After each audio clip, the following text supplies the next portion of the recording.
Welcome to our channel stories hub. आज की कहानी रोमांच से पूरी तरह से भरी हुई है, जिसका नाम है वर्जित वन अप्रत्याशित यात्रा। अगर आप चैनल पर नए हैं तो लाइक और सब्सक्राइब करना ना भूलें। ईश्वर की सबसे अच्छी रचना पृथ्वी, जिसका बस अब अंत होने वाला है। एक भयानक प्रलय बस आने ही वाली है। ईश्वर की बनाई हुई इस पृथ्वी पर जब वो मिलेगी, वो छड़ी जिससे होगा पृथ्वी का नव निर्माण या फिर अंत। ईश्वर अपने स्वर्ग को छोड़कर पृथ्वी पर जा बसा है, इस उम्मीद में कि पृथ्वी की ओर आ रही उन काली शक्तियों से पृथ्वी को बचाया जा सके। लेकिन पृथ्वी के भगवान मनुष्य अभी भी अपनी वैज्ञानिक शक्तियों के नशे में चूर इस प्रलय से अनभिज्ञ है।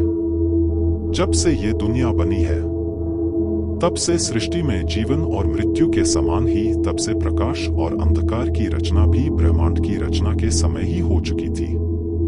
सत्य, सदाचार, शांति, परोपकार और इंसानियत की भावनाएं प्रकाश के साथ उदय हुई होगी, तो असत्य, अशांति, कलहकारी और विनाशकारी नाचती काली शक्तियों ने अंधेरे को अपना आधार बनाया होगा।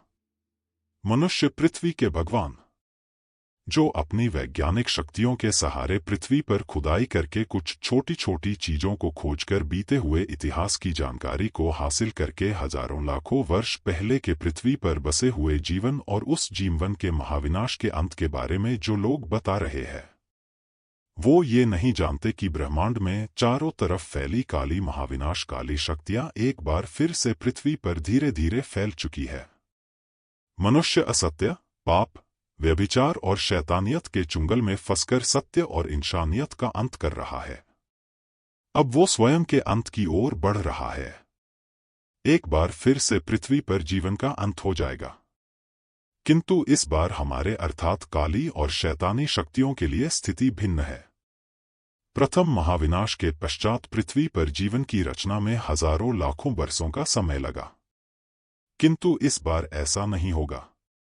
इस बार महाविनाश के पश्चात पृथ्वी पर जीवन की रचना में हजारों लाखों वर्षों का समय नहीं लगेगा, क्योंकि ईश्वर की बनाई हुई एक बहुत ही अनोखी और अद्भुत चीज जो स्वर्ग से गिरकर धरती पर कहीं अज्ञात स्थान पर खो चुकी है, जिसमें महाशक्ति है पूरे ब्रह्मांड को विनाश करने की, इस बार होगा जीवन का नव निर्माण। छड़ी क्या है? क्या है उसकी महाशक्तियां? उससे नव निर्माण या विनाश कैसे होगा ये कोई भी नहीं जानता, किंतु जिसके हाथ में होगी, वो ही होगा नव निर्माण या विनाश का ईश्वर।